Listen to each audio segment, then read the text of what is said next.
Kita intro dulu yuk. Iya Pak, gimana dulu? Si.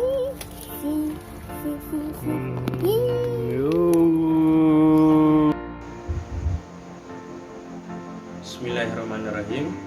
Assalamualaikum warahmatullahi wabarakatuh. Yang saya hormati Ibu Ajeng Tina Mulyana MPD selaku dosen pengampu mata kuliah Bahasa Indonesia. Perkenalkan, nama saya Eko Nugroho Suwardi dari Universitas FH Tamrin, program studi D3 Keperawatan, dengan nomor induk mahasiswa 10 31 21 10 29. Pada kesempatan yang baik ini, saya ingin mempresentasikan hasil proposal KTI saya dengan judul Asuhan Keperawatan pada Ibu Primipara Nyonya S dengan kesiapan peningkatan pengetahuan tentang pemberian ASI eksklusif di ruang Diamond, Rumah Sakit Rajak Cilengsi. Proposal karya tulis ilmiah saya terdiri dari 2 konten, yaitu bab 1 pendahuluan, terdiri dari sebelah sini ya. 1. Latar belakang. Yang kedua, batasan masalah. Yang ketiga, rumusan masalah. Yang keempat, tujuan penelitian. Tujuan penelitian terdiri dari tujuan umum dan tujuan khusus. Selanjutnya, manfaat penelitian terdiri dari manfaat teoritis dan manfaat praktis. Selanjutnya, bab 2 tinjauan pustaka berisi landasan teori pada proposal saya yang akan kita bahas, yaitu pemberian ASI. Yang pertama, apa itu definisi pemberian ASI? Yang kedua, masalah-masalah dalam pemberian ASI. Yang ketiga, upaya-upaya dalam peningkatan pemberian ASI. Yang keempat, konsep asuhan keperawatan pada Ibu Primipara dengan kesiapan pengetahuan tentang pemberian ASI eksklusif, yang terdiri dari yang pertama, pengkajian keperawatan. Yang kedua, diagnosa keperawatan. Yang ketiga, intervensi keperawatan. Yang keempat, implementasi keperawatan. Yang kelima, evaluasi keperawatan. Baik, selanjutnya Ibu dosen yang saya hormati beserta teman-teman saya yang saya cintai, untuk judul proposal KTI saya yang telah saya sebutkan tadi, yaitu adalah asuhan keperawatan pada Ibu Primipara Nyonya S dengan kesiapan peningkatan pengetahuan tentang pemberian ASI eksklusif di ruang Diamond, Rumah Sakit Rajak Cilengsi. Kemudian saya akan menjelaskan tentang latar belakang proposal saya.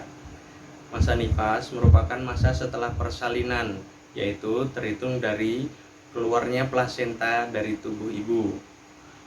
Kemudian masa nifas itu disebut juga masa pemulihan, di mana organ-organ kandungan akan kembali pulih seperti semula. Masa nifas merupakan masa ibu untuk memulihkan kesehatan yang memerlukan waktu 6 sampai 12 minggu, dikutip dari Nugroho dan kawan-kawan 2014. Ketika masa nifas, terjadi perubahan-perubahan yang penting. Salah satunya yaitu timbulnya laktasi. Laktasi itu adalah pembentukan dan pengeluaran air susu ibu. Laktasi terjadi oleh karena pengaruh hormon estrogen dan progesteron. Hormon tersebut merangsang kelenjar-kelenjar payudara pada ibu. Air susu ibu atau ASI eksklusif berdasarkan peraturan nomor 33 tahun 2012 itu sangat penting diberikan kepada bayi sejak bayi dilahirkan hingga usia 6 bulan. Kemudian tanpa menambahkan atau mengganti dengan makanan dan minuman lain. Namun pada kenyataannya ibu yang memiliki bayi baru lahir BBL tidak semua menyusui bayinya dengan baik, disebabkan oleh karena faktor internal dan eksternal. Faktor internalnya meliputi rendahnya pengetahuan dan sikap si ibu itu sendiri.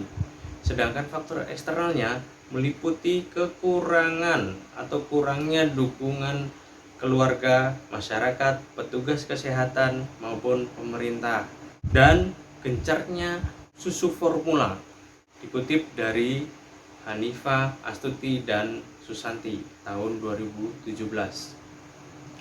Maka di sini dibutuhkanlah peran tenaga kesehatan untuk memberikan dukungan berupa informasi tentang pentingnya kesiapan ibu dalam pemberian ASI, karena semakin baik pengetahuan si ibu tentang ASI eksklusif, maka seorang ibu akan memberikan ASI eksklusif pada anaknya hingga usia matang 6 bulan tersebut. Tentunya anaknya pun akan lebih sehat dan cerdas dengan ASI dari bundanya itu sendiri.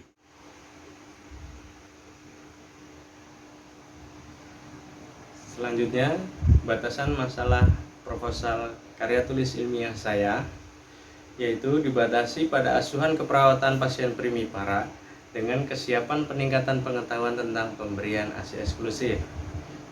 Kemudian, rumusan masalah pada proposal saya, yaitu berdasarkan uraian latar belakang yang tadi saya sudah sebutkan, maka perumusan masalah dalam karya tulis ilmiah ini yaitu bagaimana asuhan keperawatan pada ibu primipara dengan kesiapan peningkatan pengetahuan tentang pemberian ASI di ruang Diamond, tentunya di Rumah Sakit Rajak Cilengsi. Tujuan umum yaitu memberikan asuhan keperawatan pada ibu primipara Nyonya S tentunya dengan kesiapan peningkatan pengetahuan tentang pemberian ASI eksklusif. Yang selanjutnya tujuan khusus. Yang pertama, mengidentifikasi pengkajian keperawatan pada ibu primipara Nyonya S tentunya dengan kesiapan peningkatan pengetahuan tentang pemberian ASI eksklusif di ruang Diamond, Rumah Sakit Rajak Cilengsi. Yang kedua, mengidentifikasi diagnosa keperawatannya. Ya. Kemudian yang ketiga, mengidentifikasi intervensi atau perencanaan kita sebagai perawat. Yang keempat, mengidentifikasi implementasi, ya, pengaplikasiannya ya sebagai perawat. Yang kelima, mengidentifikasi evaluasi keperawatan kepada ibu primipara Nyonya S tadi dengan kesiapan peningkatan pengetahuan tentang pemberian ASI eksklusif di ruang Diamond Rumah Sakit Rajak Cilengsi. Manfaat studi kasusnya. Ada manfaat teoritis yang terdiri dari untuk penelitian, memberikan pengalaman yang nyata untuk melakukan observasi dalam memberikan gambaran asuhan keperawatan pada ibu primipara dengan kesiapan peningkatan pengetahuan tentang pemberian ASI eksklusif, dan untuk menambah pengetahuan peneliti khususnya dalam penata laksanaan keperawatan pada ibu primipara dengan kesiapan peningkatan pengetahuan tentang pemberian ASI eksklusif. Yang kedua, manfaatnya bagi ilmu pengetahuan. Dapat digunakan sebagai masukan dalam pengembangan ilmu keperawatan tentang gambaran asuhan keperawatan pada ibu primipara dengan kesiapan peningkatan pengetahuan tentang pemberian ASI eksklusif. Selanjutnya ada manfaat praktis yang terdiri dari bagi penulis, menambah pengetahuan dan informasi bagi penulis tentang asuhan keperawatan pada ibu primipara dengan kesiapan peningkatan pengetahuan tentang pemberian ASI eksklusif. Untuk pasien, memberikan pengetahuan tambahan pada pasien dan keluarga tentang pemberian ASI eksklusif itu bagaimana. Begitu. Selanjutnya bagi tenaga kesehatan. Nah, bagi tenaga kesehatan semoga hasil penelitian ini dapat diaplikasikan oleh semua tenaga kesehatan, khususnya perawat atau bidan, dalam pemberian asuhan keperawatan pada ibu primipara dengan kesiapan peningkatan pengetahuan tentang pemberian ASI eksklusif. Konsep keperawatan pada ibu primipara dengan kesiapan peningkatan pengetahuan tentang pemberian ASI eksklusif. Landasan teori saya, pertama, pengertian pemberian ASI.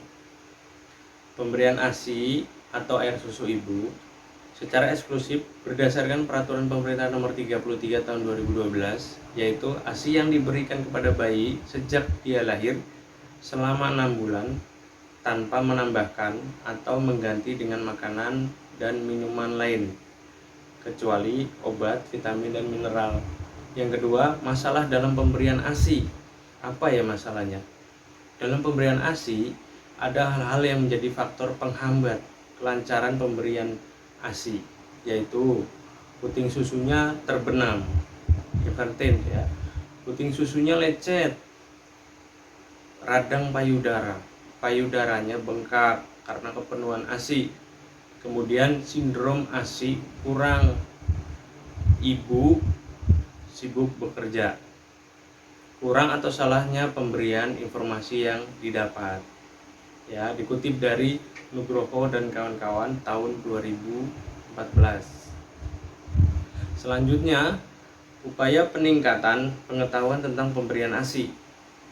Hal-hal yang penting dalam upaya peningkatan pengetahuan tentang pemberian ASI yaitu tentang edukasi pentingnya pemberian ASI pada bayi, KIE-nya tentang perawatan payudara, memberikan penyuluhan kepada ibu agar tetap menjaga kebersihan payudaranya, terutama pada puting susu, karena supaya mencegah terjadinya infeksi, memberikan penyuluhan pada ibu nifas tentang tanda-tanda infeksi pada payudara, dikutip dari Kurniawati dan Sari tahun 2015.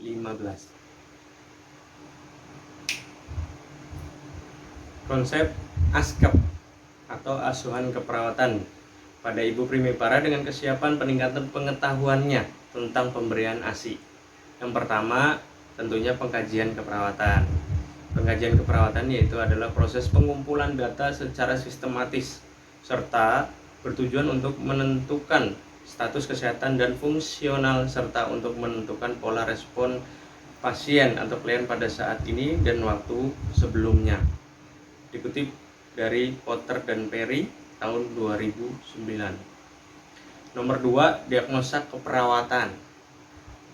Perawat juga punya diagnosa, yaitu suatu penilaian klinis mengenai respon klien terhadap masalah kesehatan atau proses kehidupan yang dialaminya, baik yang berlangsung aktual maupun potensial. Diagnosis keperawatan merupakan bagian yang vital dalam menentukan asuhan keperawatan yang sesuai pada pasiennya untuk membantu pasien mencapai kesehatan yang optimal. Tentunya itu keinginannya ya. Selanjutnya, intervensi keperawatan. Intervensi perawatan yaitu ada perencanaan. Rencananya perawat gimana nih sesuai dengan teori yang sistematis. Perencanaan merupakan langkah berikutnya dalam proses keperawatan. Perawat menetapkan tujuan dan kriteria atau hasil. Kriterianya bagaimana ini pasien, hasilnya juga bagaimana ini pasien yang diharapkan bagi pasien, dan merencanakan intervensi keperawatan pada langkah ini. Nomor 4, implementasi keperawatan. Implementasi itu pengaplikasian. Implementasi adalah rencana tindakan yang dilakukan untuk mencapai tujuan dari kriteria hasil yang dibuat tadi sebelumnya.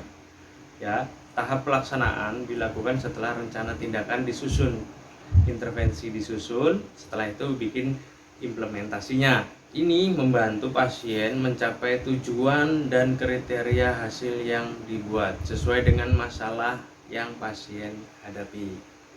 Yang terakhir, evaluasi keperawatan. Evaluasi keperawatan sudah selesai, baru dievaluasi. Merupakan tahap terakhir dari proses keperawatan, yaitu untuk mengukur respon pasien terhadap tindakan keperawatan yang telah kita lakukan sebelumnya dan kemajuan pasien ke arah pencapaian tujuan, yaitu kesehatannya.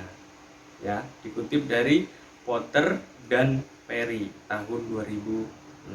Alhamdulillah, baik ibu dosen yang saya hormati dan saya sayangi, dengan teman-teman saya yang saya cintai dan saya banggakan. Terima kasih. Tadi saya telah mempresentasikan proposal karya tulis ilmiah saya. Kemudian saya meminta maaf bila ada salah-salah kata atau ada ucapan yang tidak berkenan di hati teman-teman. Karena pada dasarnya kesalahan ada di diri saya, kesempurnaan hanya milik Allah Subhanahu wa Ta'ala. Ada satu kutipan yang sangat bagus, dan ini datangnya dari ayat suci ya. Bunyinya, dan para ibu menyusui anak-anaknya selama 2 tahun secara sempurna, itulah bagi orang yang ingin menyempurnakan persusuannya. Dalam Quran Surah Al-Baqarah ayat 233. Jadi dulu sebelum ada ilmu kedokteran, sudah ada ilmu 2 tahun menyusui anak-anaknya dan kemudian sakit. Dan satu lagi kata-kata bijak yang baik untuk kita ingat, ibu kita adalah salah satu sebab kita menjadi sukses melalui doa-doa dan ikhtiarnya. Jadi jangan sampai kita lupa.